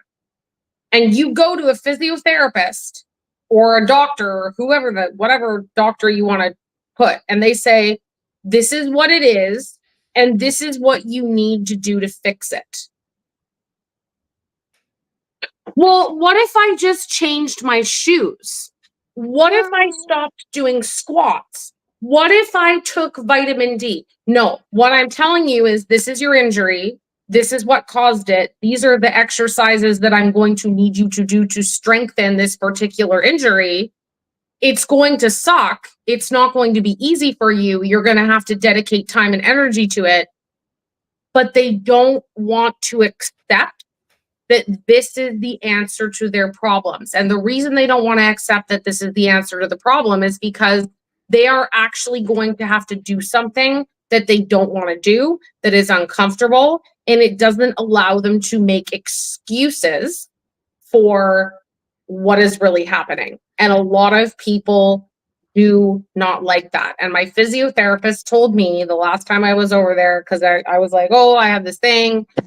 And he said, kid, we're gonna have to have a hard conversation here, because your dissociation, I don't think it's just to, emotional trauma. I think it's actually to pain, it's to injuries, it's to illness, because you were never attended to appropriately. So you have learned to inappropriately dissociate to pain and just say, oh, you know what? It's fine. It's fine. I'm fine. I'm fine. I'm fine. When you're actually not fine at all. And he said, the majority of my clients actually have a tendency to underachieve.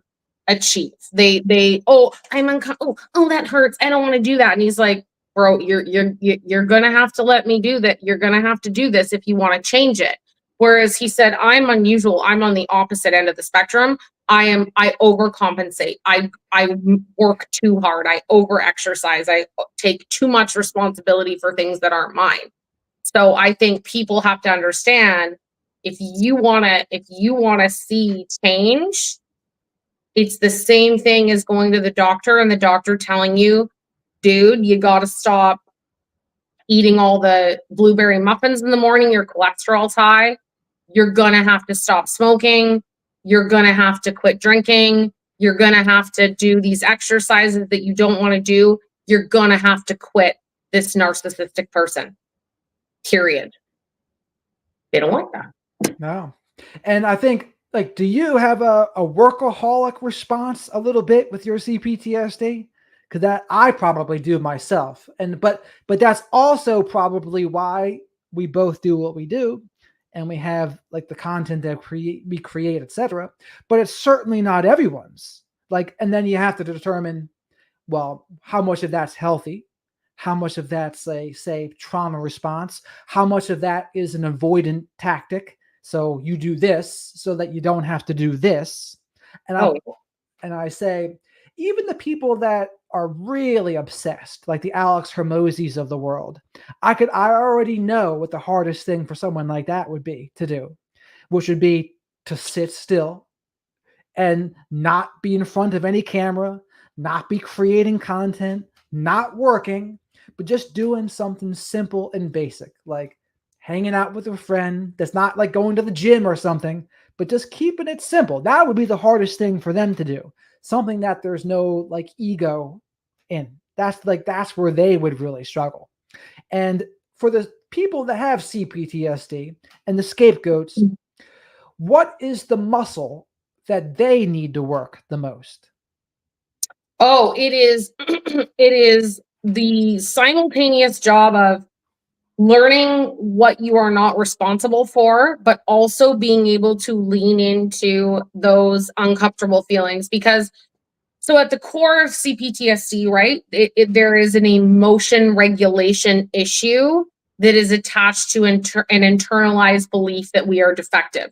So we experience a lot of the same symptoms as people with PTSD, because I have both. It's kind of complicated, but with CPTSD, because it's this back to back to back to back repetitive trauma, and it's betrayal trauma, it's interpersonal in nature, it's people that we knew, and it gave us that, like, oh my God, there's something wrong with me.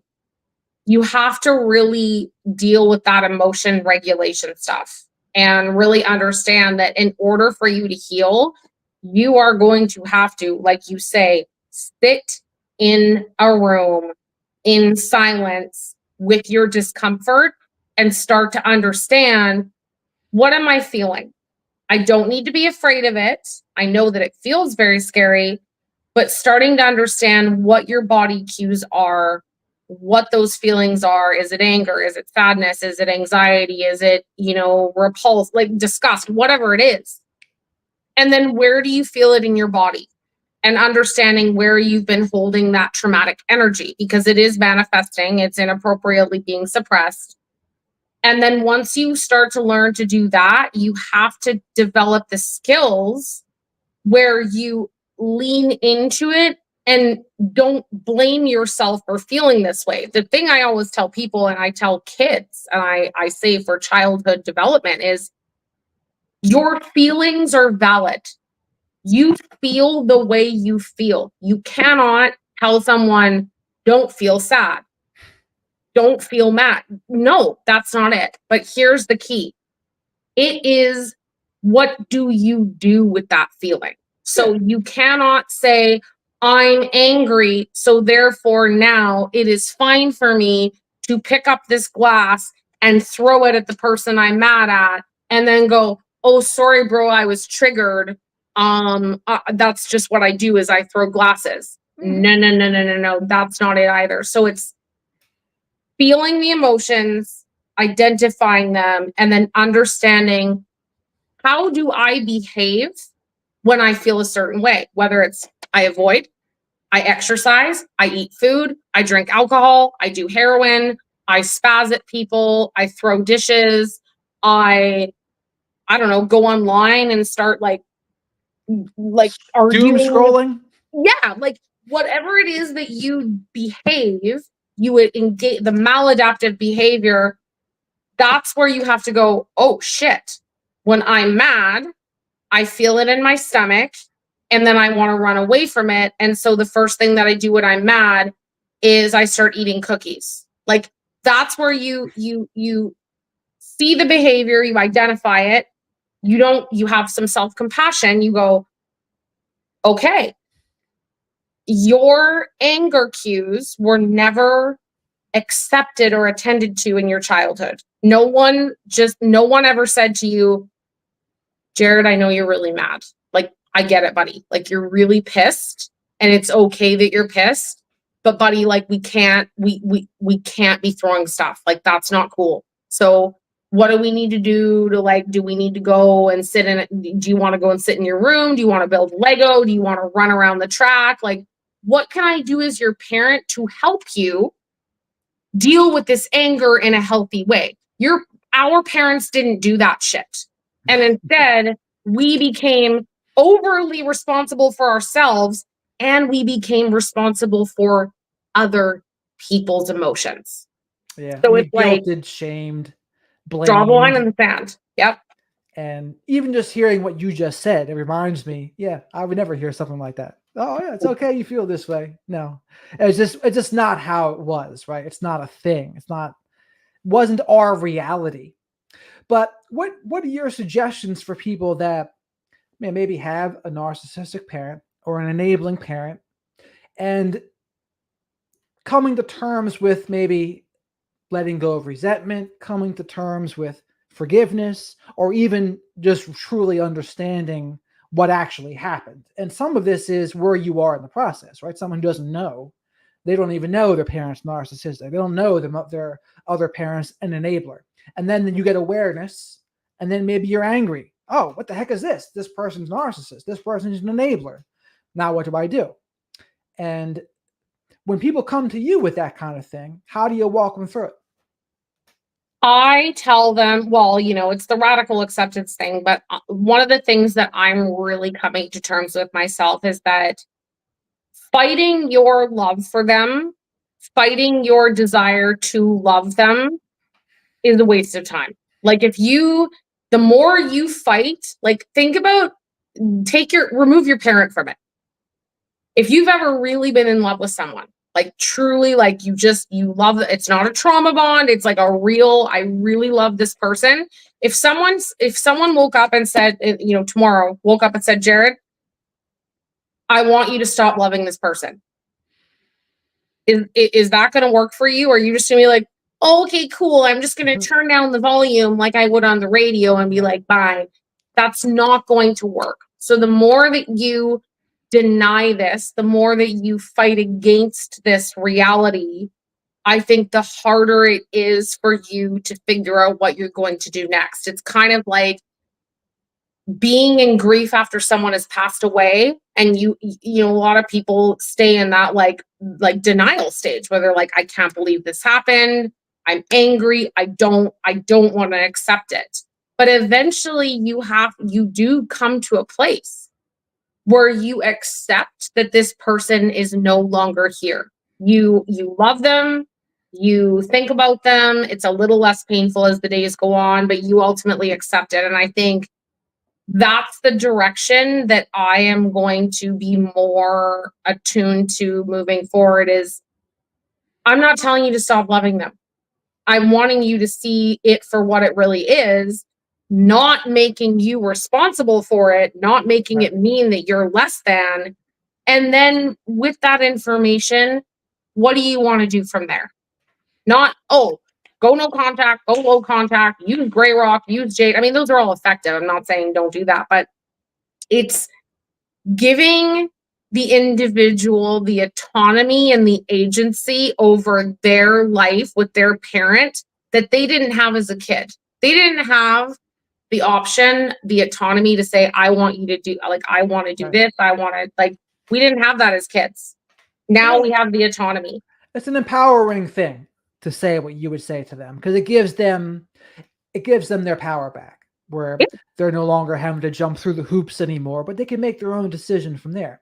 And self-honesty and acceptance and radical acceptance of others, to me, they're always going to be the answers. And then you can make an informed decision from there for whatever the best decision is for you. And that's Yep. the thing.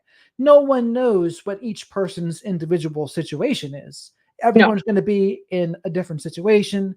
So what we would say to somebody is going to be different depending on the scenario, right? So knowing that, that's, I think, another thing people should take into account is just because we're saying this, it might not apply to your situation depending on how bad your situation is. Like, you might have to think of it a little bit differently. It just depends. It depends on the situation. But one last thing for you, because I've kept you on here for a while. But what's a pick-me flying monkey?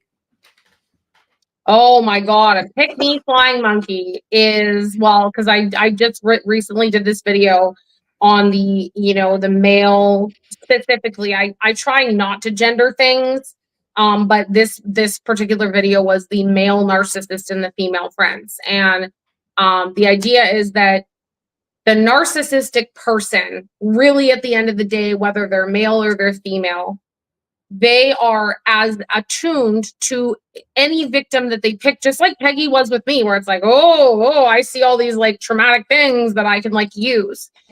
And they keep female. So we're, in this case, we're talking heterosexual male to female, male to, right? They keep friends around that are flying monkeys that have never seen the mask come off. So they believe that this person is very generous, very kind, very amazing, but they have their own unhealed attachment wounds. They are a pick-me. I just want someone to see me. I just want someone to approve of me. I just want someone to love me. And the idea is that the narcissist dangles a carrot in front of them, like, come get the carrot. If you stay loyal to me, I'll give you the, oh, good girl, good boy. I love you. What they really want deep down is to be picked by them. They're not being honest with themselves that there is probably a little bit of a romantic attachment. They find them attractive. There's a bit of a desire to move towards them. Cause like one of the girls that we were really close with, she was married and I trusted her, but every time she would have a little bit too much to drink, she would move right up to him and be like, oh my God, I love your biceps are so big. Oh my God. And she do this. I thought it was Crossing so the funny. line. Yeah. But this is the thing, is that he and other narcissistic people have a way of dangling a carrot in front of you in this way that kind of, you're like a hamster. You're like, oh, but I need you to pick me. And it activates that need for approval of love in the same way that it does to the victim. The difference between the victim and the flying monkeys is that the victim is supply that is interchangeable. For them, it's like, I get a new battery, I plug it in. I don't need the same battery. These flying monkeys are necessary for the maintenance of their image. It is the maintenance of their image and their narrative. They are crucial to the entire construction, the foundation of their building that they are showing to the world that looks very grandiose, very special, very amazing. Whereas the victim sees the truth in the basement and we're like, bro, the foundation, this building is not that great. And they're like, oh my God, I've never seen, I've never seen the basement. I don't know why you'd go down there. And that's the pick me flying monkeys for them are crucial for them to the maintenance of their image and the narrative. And they always tend to have a few of them around too, that's for sure. Oh yeah.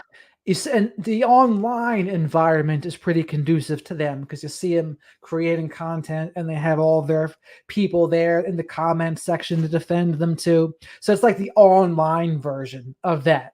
And the other thing that was making me think of here as well, the people that want approval or they want someone, the narcissistic person, to agree with them or to validate them, that's one of the worst things because that's why people wind up jading a lot of time. The justify, argue, defend, explain. Yeah. They want this person to agree. Just validate me. Just agree.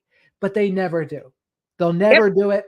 And they'll twist and distort, flip the script, do all the things. They'll do everything but simply agree with you and act like the way you were saying to me as if I was a kid and say, oh, it's okay how you feel this way. Understand you're angry. They're never going to do that. It's always going to be a problem. And it makes people that have that button in them, it makes them want to jade. It makes them want to jump through those hoops. But the goalpost always moves. And that's I think what people have to realize is they're going to be that person. It's not going to change. It just is what it is. And you simply have to accept that part. They're going to be that person. And you might wish it could seem like it's on the tip of your tongue too, or that it's just one little inch away. If they could just do this, it'd be different. But they can never just do that. Like it's always just the dangled carrot away. And it just doesn't change. If that's who they are, that part doesn't change. And I think it's essential for people to really accept and understand that. And when they do, they can start doing the best things for themselves. But when they don't understand that, then they do the CPTSD and scapegoat dance there, trying to earn the love and affection. And that's when you're on the merry-go-round. You don't want to be on the merry-go-round. And the people that they have this whole dynamic in their families, I would tell them the same thing. It's like, get off the merry-go-round. Don't be subscribed to their reality. The hardest part is when they hold things financially over your head too, and you're reliant upon them financially.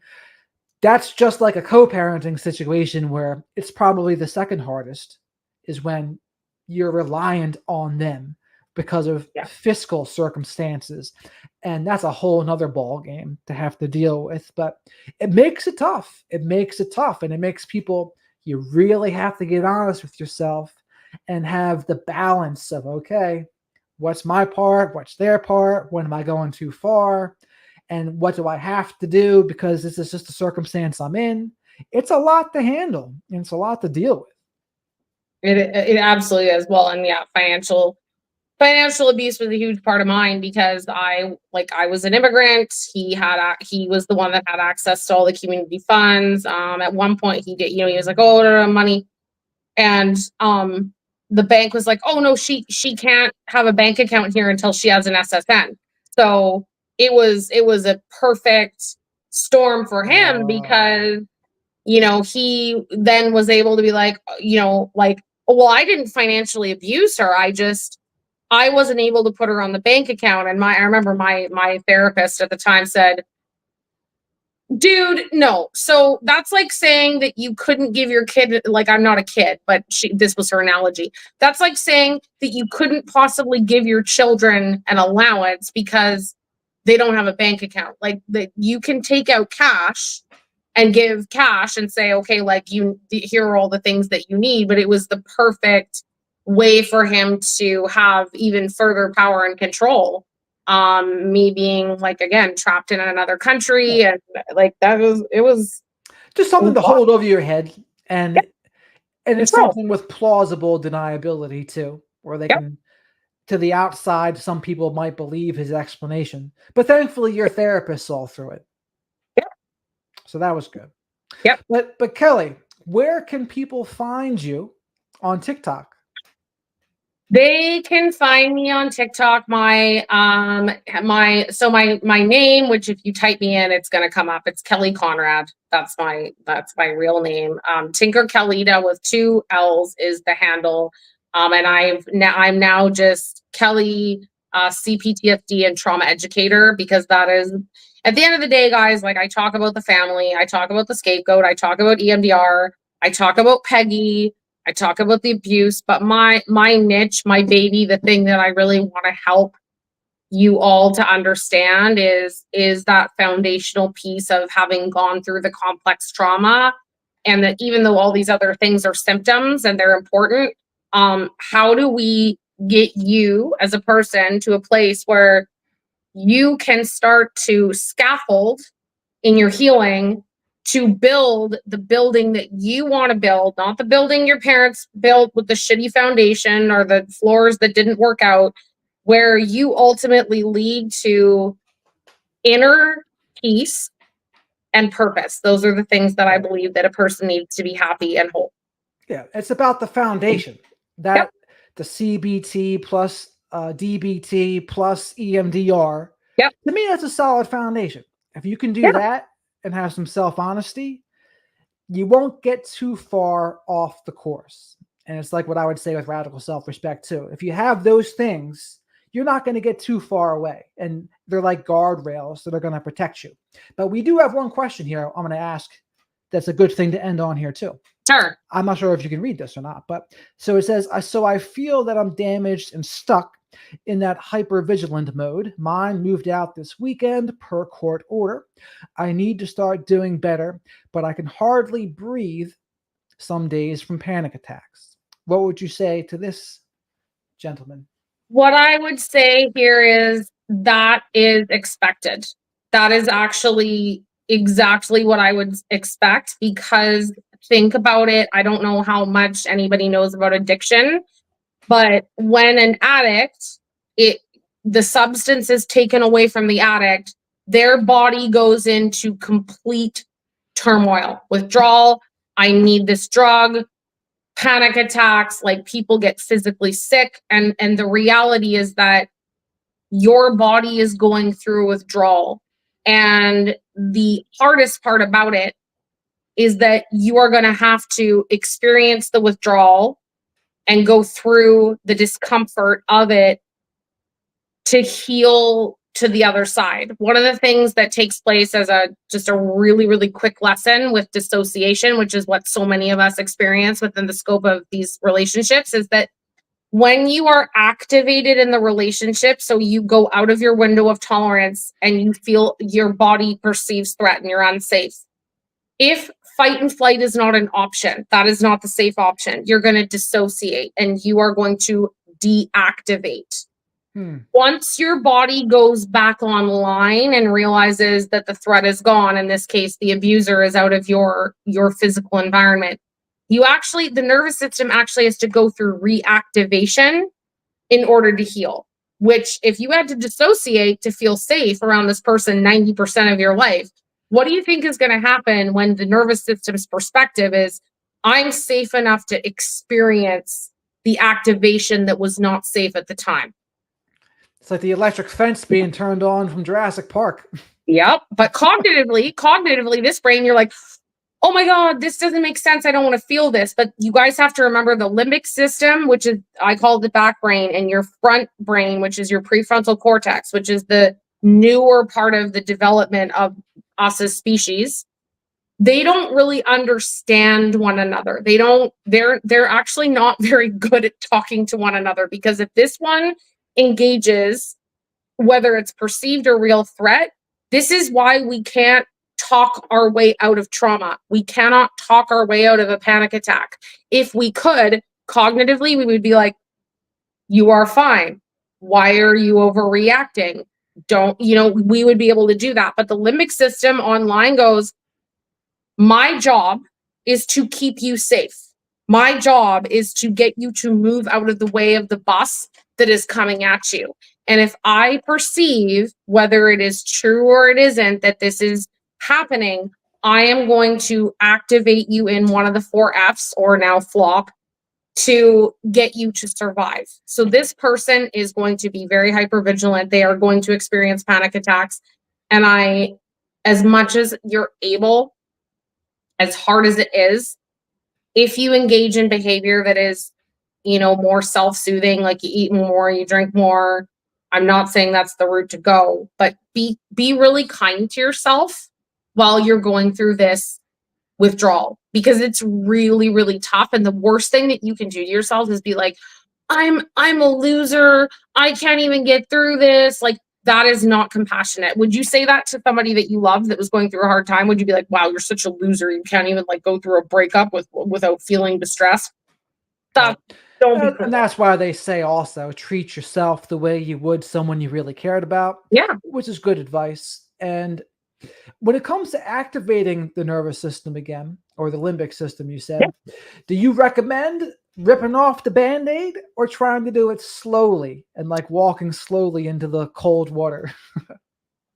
I say wherever possible to like move at a slower, steady pace. Like, it's kind of like training for the marathon. You don't want to necessarily be like, oh, I've never ran a marathon before, I'm just going to run 42K out of the gate. And, that's not the right approach to take. Going as slow and steady as possible is best. This is why I say self-compassion, DBT, resourcing is extremely important. And the other thing I'm going to say is this, and I need to say it: going to people for support that do not understand your experience sometimes is going to yield the opposite result of what you're looking for. I did a video on this. If you've never experienced minus 30, can you really understand what minus 30 feels like? You could try to imagine it. You could be like, whoa, bro, that'd be really cold. But if you've never been in it, you don't really know what it feels like. And I think unless you've been a victim of narcissistic abuse, unless you have gone through an active addiction withdrawal, right? You don't really know what it feels like. And so I caution people to be very careful around just projectile vomiting onto all these people that really don't get it, looking for support, because a lot of people will, very sadly, they don't do it with malicious intent, but they'll be like, well, just get over it. Well, what's the big problem? Well, you picked them. Well, right. Are you sure that they're not traumatized? And it is even more damaging for the victim than being in the relationship. Right. And that's even important to know, to pick what therapist to go to as well, because sometimes therapists can do things similar unintentionally as well sometimes. But even the EMDR plus the tapping, that's a good way to integrate those two parts of the brain. And because when I was talking to Dr. Salerno, that's what he said, like, you go no contact, but then depending on the level of trauma that was there, no contact alone isn't enough. You have to do an EMDR or something else, whether it's the tapping or something else, to get it integrated. If talking's all you need, then great. But for a lot of people, it's not. So they got to do what they got to do. And people can look up, guys, you can look this up right now on TikTok. If you type into TikTok, EMDR bilateral music, EMDR bilateral stimulation. I mean, I know for sure I have at least 2 videos on my account. You don't even necessarily need to go to me. But if you can look that stuff up and get your earphones in and listen to what bilateral stimulation is, it is life-changing for you. What I recommend doing is, when you are distressed, if you're just like, even if you're just like kind of like niggling feelings of like, I don't know what's going on, when we get like that, just look this up, sit down, and just see what it see what it does. Lean into it, lean into the distress, lean into the feeling, and notice what's happening. The people that are ready to lean into the discomfort, like a person that's ready to lean into the discomfort of like weight loss, being in a deficit, doing the workouts, you're going to feel a little bit weird. You're going to feel a little bit wackadoodle because you've never done this before. but you're going to notice that it is doing something to help you. But the problem is you're going to have to get over that initial, I don't know what this is. I don't like the way this feels. That's the hardest part. That's like, if you can get through that, you're going on Mario Kart to Rainbow Road. You're going to the hardest level. And I mean, and that's the hardest part for people. And I would say to them, if nothing changes, nothing changes. And just getting over that initial first thing. And this applies to pretty much all areas of life, not just trauma healing, but it's that first time you do something new. It's going to be the most uncomfortable, no matter what it is. And to really get in touch with, what is that fear really? And for a lot of people, it's something like, well, I don't want to make mistakes in front of others, or I don't want to be a newcomer. And those are the things that, it sounds silly, but it does prevent people from doing a lot of things. So they don't jump. They don't make that leap into doing new things.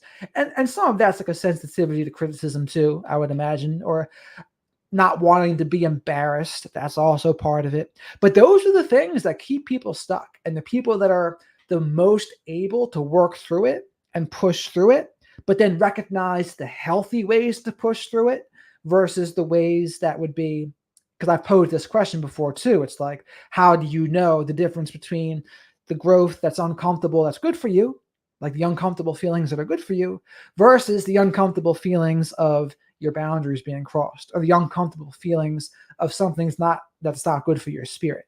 And the best answer I heard was, the thing that's good for you will not feel as uncomfortable for long. But the things that are not good for you, they will stay uncomfortable for longer. And I think that's a good thing for people to remember too. But just knowing that, okay, what do you need to tell yourself to take that first step to do something different? Because on the other side of that is a lot of growth. And they'll say, the results you are looking for is in the work you're avoiding. I forget who said that, but I think it's pretty accurate a lot of times. Maybe not 100% of the time, but a lot of times it is. It's like those things that you're putting off, the things you're not doing, that's probably where you need to put that footwork and probably need to put that effort and get okay with that uncomfortable feeling, because it's a muscle. And I try to tell myself whenever I get an uncomfortable feeling, all right, what's the opportunity in this?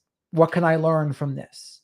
So when I get like on YouTube in particular, it'll be like hate comments. And it's like, oh, okay. What's the opportunity here? What can I learn from this? And it's just like a simple, I guess you would consider that a CBT, right? Where you kind of rephrase it and articulate it in your head to see the opportunity. And that's, you did a good differentiation of DBT versus CBT before too. And maybe that's a good thing to close on too. But what is the difference between DBT and CBT? So the main difference between the two, CBT aims to change behavior. The general structure of CBT is a thought leads to a feeling, which leads to a behavior. And if that behavior is maladaptive and it causes problems for you, then we want to change the way that we think so that we can ultimately change the outcome of our behavior. DBT aims to get us to accept our behavior. So dialectical is like change and acceptance. It's like the two together. And so DBT gets you to understand and accept your emotions, which if you really sit with a lot of the stuff that I was saying, you can tell that DBT is my baby. It's my foundation. I accept how I feel. I accept that this is where I feel it in my body. I'm not going to deny my reality. I'm not going to say, oh, well, I feel this way, like too bad for you. But it is then understanding that the behavior that comes from those feelings, I am responsible. I only have control over what I do and how I behave. What other people do, what happened 5 minutes ago, what I said 5 minutes ago on this audio, if I didn't like what I said or whatever, like I could be accountable for. I'd be like, oh, sorry, I shouldn't have said that. But I can't actually change it. So radical acceptance is, I accept I did this. I understand that I did it. What do I want to do differently next time? So change versus acceptance, and the marriage of the two is change and acceptance. And I believe we need both. We need change, and we also need acceptance in the world of CPTSD and Scapegoat. We absolutely do. Well, I absolutely agree with that. You do a great job at explaining those kinds of things very clearly. So you would Thank make you. a great teacher. And that's pretty much what you do already on TikTok. But Well, I have a teaching degree, so I hope that I have a Bachelor of Education, and that's when I graduated, there were not a lot of jobs, and I ended up in healthcare. I have the 16 years in healthcare. I worked in cardiac, so I'm very invested in mental health and physical health, and kind of the marriage of both. But this is me using those skills and really hoping to help really make complex subjects more understandable for people, so that they go, oh, I get what she's saying. If I can do that, I'm thrilled. So I mean, you do really good at it because you explain it. thank Like I you. said, you do it very well. And maybe it's just that I don't talk to people about it. And maybe you're the first person I've spoken to in a way that could do this, but I don't think that's what it is. I think you are really good at explaining things in a clear and concise way. So I hope people check you out. Thank you. Appreciate it. Well, it's been a pleasure having you on the show here, Kelly. Yes, thank you for having me as a guest, and thank you for everybody that listens. There was a lot. So again, thanks for coming on. I appreciate it. Thank you. Ding, ding.